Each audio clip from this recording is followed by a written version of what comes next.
这阵子旗舰机一台接着一台登场，非常的热闹。但你知道吗？台湾卖最好的 Android 手机其实不是旗舰机。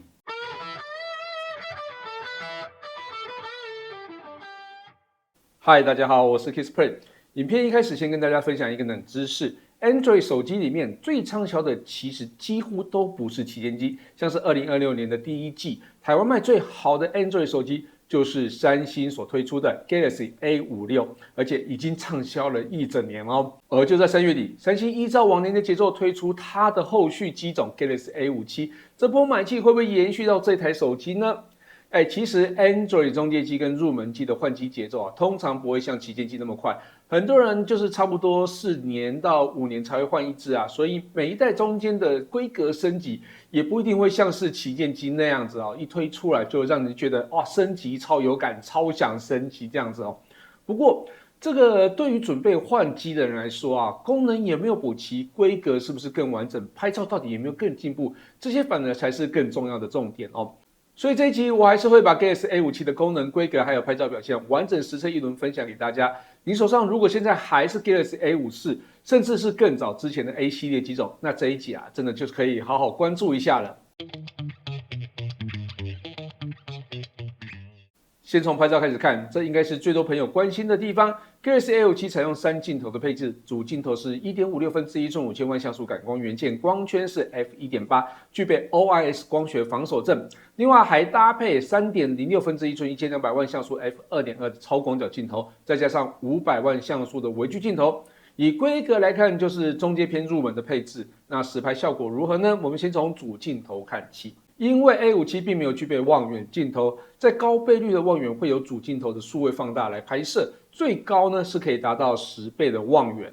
那在1倍光学焦距，日拍是完全没有问题的细节跟色彩表现非常到位，饱和度其实也不错，随手拍其实都还蛮好看的那夜拍部分表现也是还算可以高光抑制有一定的水准，杂讯也控制在可以接受的范围，我觉得以中阶机来说还算是够水准。数位望远部分，光线充足的日拍，在2倍望远，细节跟成像都还不错，是可以拿来分享的水准那4倍的部分，锐利度明显就掉很多啦，不过偶尔还是可以拍出细节还不错的照片。那10倍就当成看远方菜单或是文字用就好了那夜拍部分，在光线比较充足的场景下，2倍望远虽然数位感比较稍微重一点，但还是可以用的。不过比较暗的场景时画面虽然拍起来很明亮，但解像力就明显不足所以在主镜头部分，日拍在4倍以内都可以拍出不错的照片，那夜拍顶多就2倍，所以分享给大家参考一下。接着看超广角镜头，日拍也没有什么太大的问题细节充足色彩明亮，边缘的变形也算控制得很好，可以拍出很有张力的照片。夜拍部分问题就比较大一些了，高光抑制、杂讯控制都明显的不够理想。如果要使用超广角进行夜拍，建议是在光线比较平均的环境，或是加上滤镜呢，会是比较好的选择啦。那滤镜部分有很多风格可以选，也能自行定义风格，都可以拍出文青感十足的照片微距镜头部分，我觉得就是多了一个选择，偶尔拿来拍摄花草还可以，细致度表现上是一般般啦。我建议如果是想要拍微距感，建议用主镜头放大2到3倍我觉得会更好，因为主镜头最近对焦距离大概也只有10到15公分，拍摄效果反而我觉得是更好的录影部分，超广角跟主镜头的日拍画质表现都不错，不过主镜头在面对阳光底下会有一些眩光发生，我觉得是可以作为画面一部分我觉得还算蛮自然的啦。那稳定度部分，主镜头因为有 OIS 光学防手震，边走边拍还算蛮平稳的，就算放大到2倍来拍，晃动感都算是轻微的。那超广角部分就是画面稳定度本来就还不错了，所以边走边拍是完全没有问题。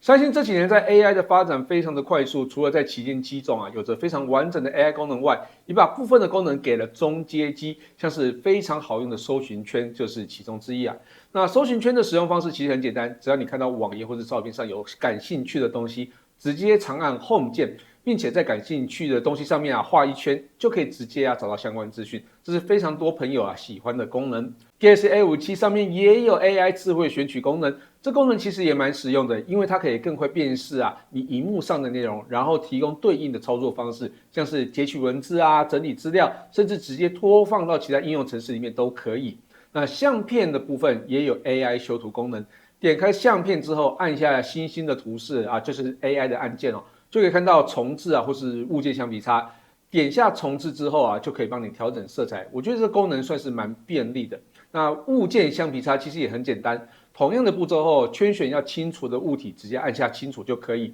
当然效果没有像 Galaxy S26 Ultra 那么自然跟神奇啦，不过我觉得还算可以用。那对于需要会议或是上课的朋友，语音转文字也非常的实用跟方便，让你省去抄笔记的时间。你只要把录音功能打开之后呢，先到设定中的语音转文字下载语音套件之后呢，就可以使用。那实际测试中文语音辨识，没想到居然完全没有错误。不知道是我的讲话太标准了，还是 A57的 AI 功能太强大。当然，它也有内建大家很熟悉的 Gemini。有了这么多好用的 AI 功能，其实就让中阶机用起来啊会更便利一些。最后来看一下外观设计跟效能规格。Galaxy A57的机身非常的纤薄啊，6.9mm 的薄度搭配179克的轻盈，几乎跟 S20H 非常的接近哦。那整体的设计也相当的利落，而且还支援 IP68 防尘防水。哦，那更夸张的是哦，在这么纤薄的机身中，居然塞进了5000毫安时大容量电池啊！那实测续航在一般的使用情境下，大概可以使用14个小时啊。